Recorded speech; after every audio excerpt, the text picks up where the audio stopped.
नमस्कार दोस्तों, SB news India के डिजिटल पैनल आपके अपने Facebook page, YouTube channel Amrish Baliyan पर आप सबका हार्दिक स्वागत है, अभिनंदन है।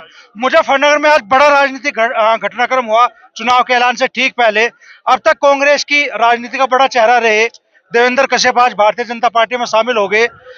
केंद्रीय मंत्री संजीव बालियान और भारतीय जनता पार्टी का क्षेत्रीय अध्यक्ष सत्येंद्र सिसोदिया जी मौजूद रहे। सिसोदिया जी, किस तरीके से इस पूरे घटनाक्रम को देखते हैं?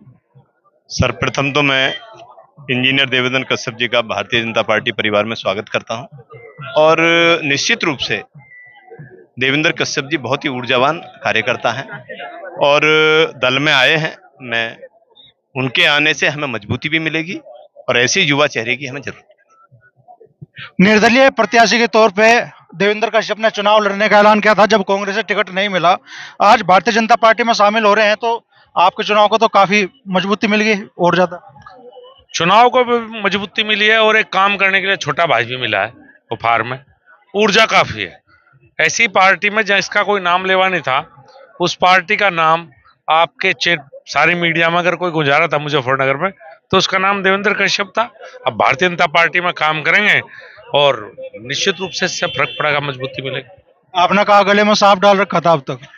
नहीं, देखिए मैं बताया ना, पूरे आप कहीं मीडिया उठा के देखिए, भारतीय जनता पार्टी कांग्रेस पार्टी का कहीं मीडिया में एक ही तो आदमी था पूरे जनपद में जो गांव में जाता था किसी गरीब के लिए, किसी भी मदद के लिए, कोई धरना प्रदर्शन आंदोलन, तो देवेंद्र कश्यप रहते। अब पार्टी में आए हैं बीजेपी में, अंदर रह के समाज की लड़ाई लड़ने का काम करेंगे। जो आवाज बाहर रह के उठा रहे थे वो आवाज अब सरकार के अंदर सबके साथ मिलकर उठाएंगे। तो पार्टी का कुनबा लगातार बढ़ रहा है सर। लगातार देवेंद्र कश्यप जी का बहुत स्वागत है। इनके आने से भारतीय जनता पार्टी को और अधिक मजबूती मिली है।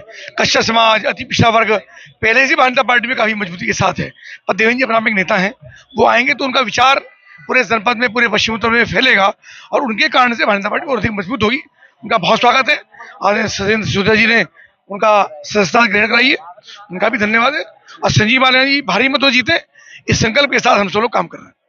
देवेंद्र जी, आज आपका आगमन हुआ भारतीय जनता पार्टी में, आपने मनसा कहा लड़ाई अब लड़ाई जारी रहेगी, लेकिन बहुत लोग कह रहे हैं लड़ाई तो अब खत्म होगी। लड़ाई तो राजनीति में जारी रहती है। मंत्री जी नहीं लड़ाई लड़ रहे समाज की, सब लोग सरकार में रह के लड़ेंगे। अभी विपक्ष में लड़ रहे थे तो सरकार में रह के अपनी बात को उठाएंगे। मंत्री जी साथ हैं, हमारे अध्यक्ष जी साथ हैं, हमारे कई कई मंत्री साथ हैं।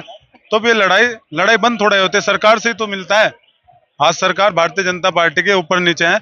मोदी जी को तीसरी बार बनाएंगे और हम लोग ये बात मंत्री जी के माध्यम से वहां पहुंचाएंगे। अब तक सड़कों पे लड़ रहे थे, अब सरकार में अपनी बात को कहकर अति पिछड़ों के लिए लड़ाई जारी रहेगी। अचानक दिल कैसे बदल गया आपके? अचानक नहीं बदला, उनकी नीतियों को देखकर बदला। राहुल गांधी जी कह रहे थे जिसकी जितनी संख्या भारी उसकी उतनी हिस्सेदारी, आबादी के हिसाब से हिस्सा मिलना चाहिए। 17 सीट उनको मिली, एक भी अति पिछड़े को टिकट नहीं दे रहे हैं। तो फिर हमने देखा कि सिर्फ इनके कहना कुछ है, करना कुछ है। इनके यहाँ कोई सिस्टम नहीं है। कोई 80 दिन हमने धरना चलाया, एक नेता में पूछने नहीं आया।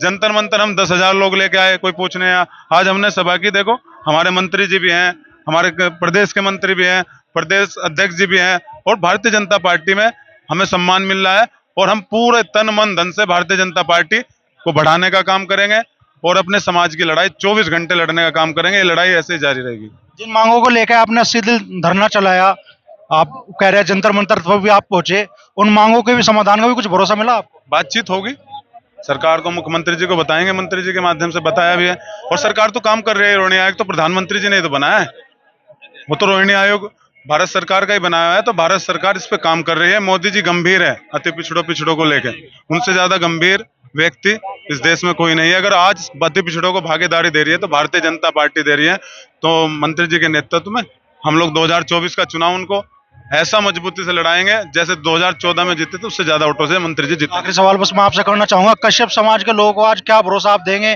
जब देवेंद्र कश्यप जी भारतीय जनता पार्टी में आ रहे हैं? मैं यही दूंगा, मैंने पहले भी कहा है कि लोग परिवार का टिकट मांगते हैं। मैंने तो विजय कश्यप का टिकट मांगा, सपना कश्यप का टिकट मांगा हमेशा पहले से भी, क्योंकि ये समाज 100% मेरे साथ रहा है।